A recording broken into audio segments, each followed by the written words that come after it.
Vatanım Türkmenistan, toprağım mukaddes bağı bozan. Sehralan selin, deryalan terin, vasfına aydım şırım kızan.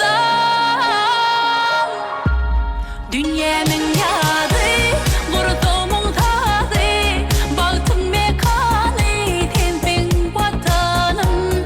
Dünyemin yadı, vurduğumun tadı, baktım mekanı, tenpin vatanım.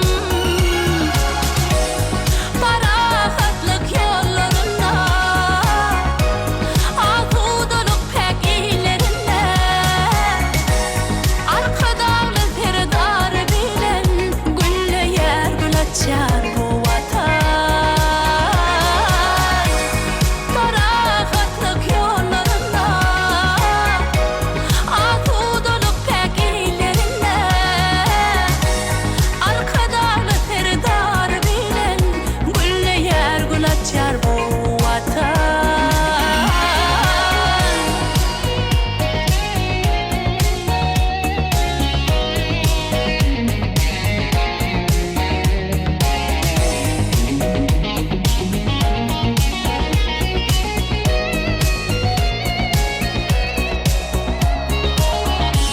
Aydın yeri tirlen gün şuladı, ovadan giyecelen bağ çümeti.